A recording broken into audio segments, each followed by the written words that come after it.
exactement, oui. Très bien. Donc, et aussi l'amélioration de l'image de l'entreprise. Quand vous parlez de Electroplanète, c'est une image, c'est une entreprise qui a une image, qui a une réputation.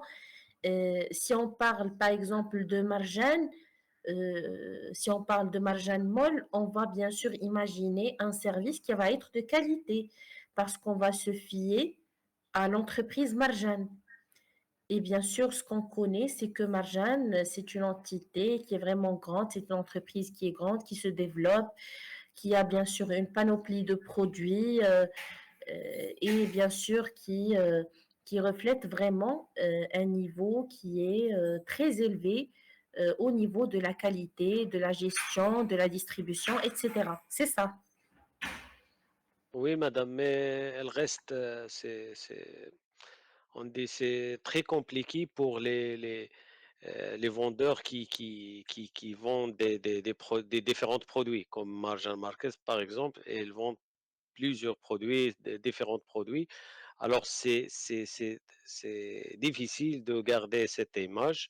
Par contre, Electroplanet, elle est spécialisée dans, par exemple, l'électronique, l'électroménager de quelques marques.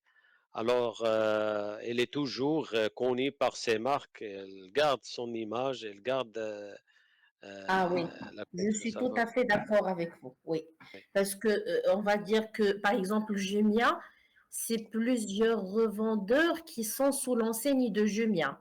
Marjan Mall, ce sont plusieurs revendeurs qui sont sous l'enseigne de Marjan Mall.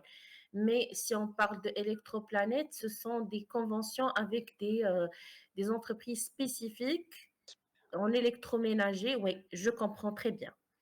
oui, Voilà, très bien. Donc, voilà. Donc, la confiance, elle nécessite plusieurs éléments et elle est liée à plusieurs éléments. Donc, oui, si on veut récapituler tous ces points, donc on va dire que la confiance, elle est très, très importante. Bien sûr, elle est très, très importante au niveau, bien sûr, de l'achat ou bien ou du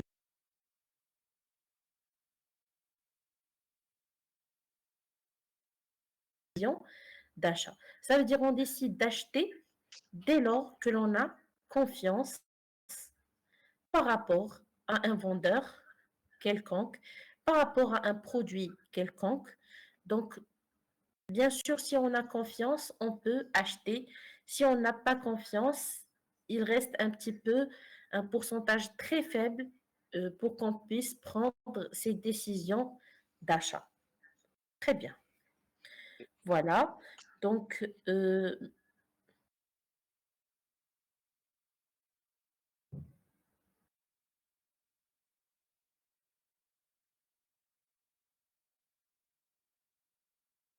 c'est bon. Donc, Monsieur Mustapha, s'il vous plaît, est-ce que vous avez quelque chose à rajouter par rapport à la confiance? Est-ce que vous pouvez donner votre avis par rapport à la confiance aussi? Madame, puisque la confiance est importante, Oui. essentielle dans le commerce traditionnel, il est encore plus dans le commerce électronique, puisque l'acheteur ne peut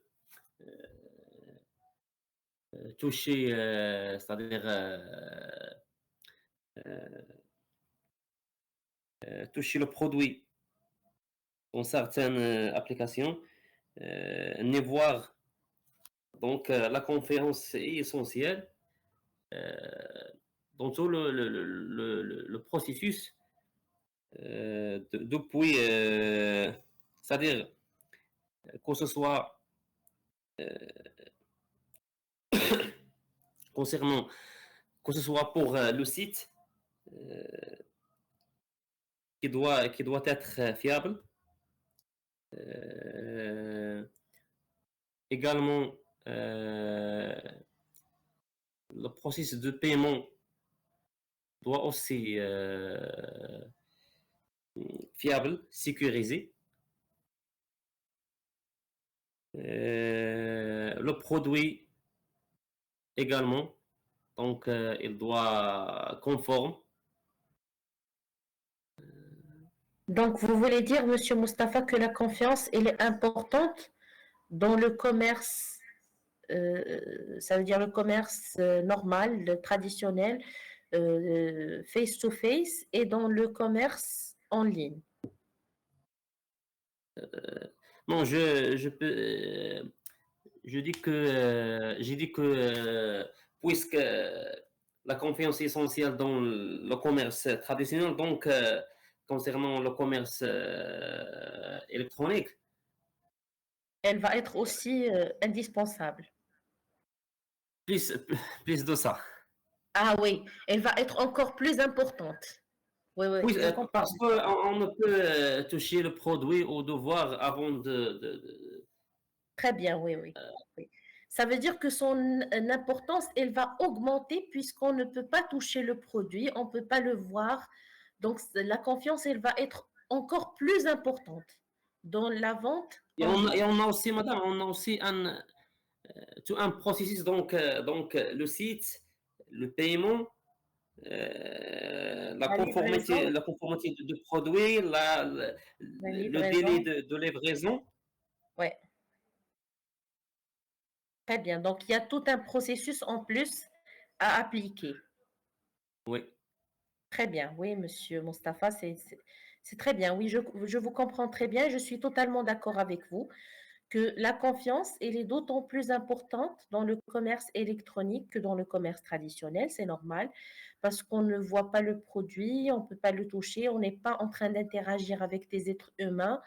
Donc, c'est normal que ça nécessite beaucoup de confiance pour que ça puisse aboutir. Et bien sûr, le processus il est vraiment très difficile. C'est pourquoi moi je dis toujours que le commerce électronique, c'est beaucoup plus difficile que le commerce traditionnel parce qu'il y a des personnes qui parlent du commerce électronique comme si c'est une chose très facile, alors que ce n'est pas le cas. Donc, c'est tout un processus, c'est des étapes à suivre, c'est une réputation à bâtir, c'est plusieurs choses à la fois. Donc, voilà, donc c'est oui, pour cela madame, qu'on peut parler. Oui, oui, puisque le commerce traditionnel, donc on n'a pas de problème concernant la livraison, la sécurité de paiement, euh, même pour la conformité, donc on a euh, la possibilité et le droit de vérifier la conformité. Donc il reste seulement la confiance entre le vendeur c'est-à-dire l'acheteur. donc si vous voulez dire que si il y a déjà une opération déjà faite de vente, elle va établir cette confiance. C'est ça, Monsieur Mustapha. Oui, c'est ça. Oui, bien sûr. Donc, on va établir cette confiance et ça va se développer par la suite.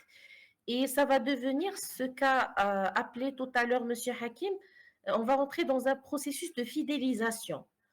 Donc, on va passer de la confiance à la fidélisation. Et bien sûr, la fidélisation, c'est beaucoup plus que la confiance. Et bien sûr, on commence à acheter tranquillement, sans penser ou bien sans avoir des idées négatives par rapport à un vendeur ou bien à un site, etc. Donc, on fait totalement confiance puisqu'on a déjà essayé et on a été satisfait.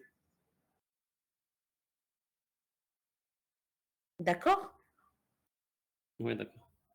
Et même dans le commerce traditionnel, il existe cette notion de fidélité.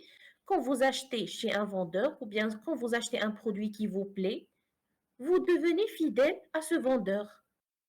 Oui. C'est-à-dire Si lorsque le vendeur dit que le produit est il est bien, de bonne qualité, donc puisqu'il y a une confiance, donc tu peux acheter le produit sans très bien. vérification, sans... Voilà.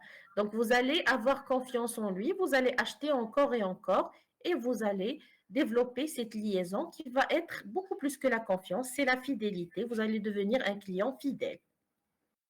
Oui, C'est bon? oui, c'est bon.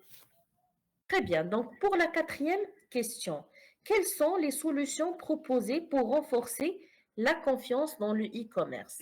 Donc, Monsieur Mustapha, est-ce que vous avez des solutions à nous proposer pour renforcer la confiance dans le e-commerce? Monsieur Hakim aussi, si vous avez des idées, vous pouvez bien sûr aussi participer avec nous, sans problème.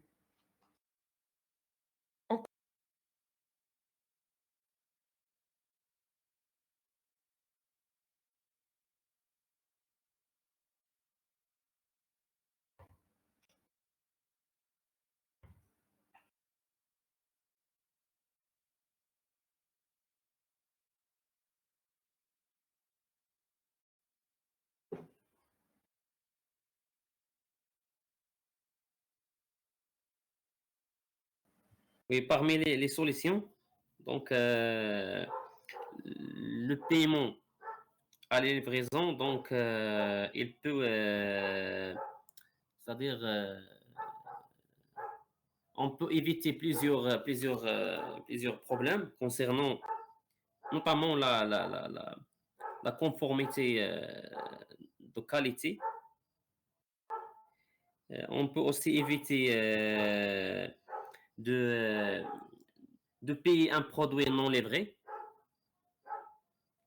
C'est-à-dire, on peut éviter beaucoup de problèmes. Il y a aussi la possibilité de retour gratuite. Donc, peut renforcer la confiance entre les vendeurs et les acheteurs. Euh, le renforcement de la communication via les réseaux sociaux.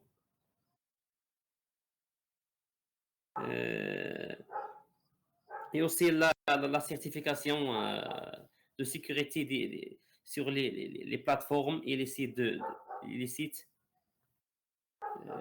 paiement.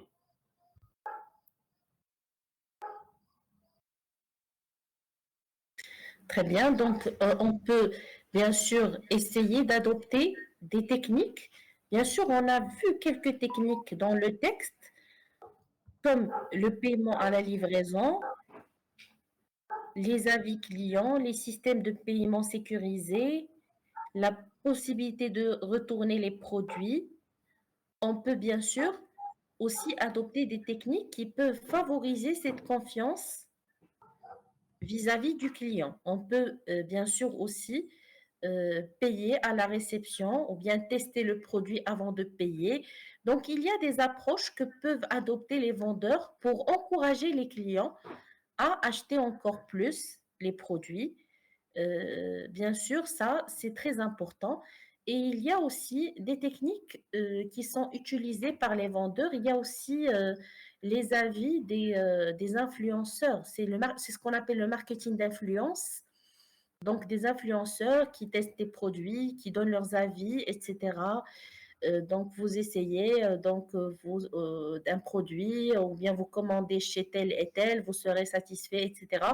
Même si ça a commencé un petit peu à devenir une question purement commerciale, mais parfois, ça donne un petit peu de crédibilité pour les vendeurs. D'accord? Donc, au moins, à une certaine limite, on peut un petit peu faire confiance à ce genre de personnes parce que c'est représenté par des influenceurs, des personnalités, parfois on trouve même des acteurs, des chanteurs, etc., qui représentent des vendeurs, des sites, etc. Donc, c'est un peu difficile de faire objet d'arnaque à travers ce genre, bien sûr, de structure. Mais tout de même, il faut un petit peu essayer de trouver des techniques de renforcement de cette confiance et surtout, si le client il est satisfait pour la première fois, il va retourner et il va acheter. Et si un client il est satisfait, il va dire un autre qui est satisfait et l'autre, il va aussi commander. Donc, il faut se baser sur la réputation et sur la construction d'une bonne image. Et il n'y a pas d'outil magique autre que de bâtir une bonne réputation.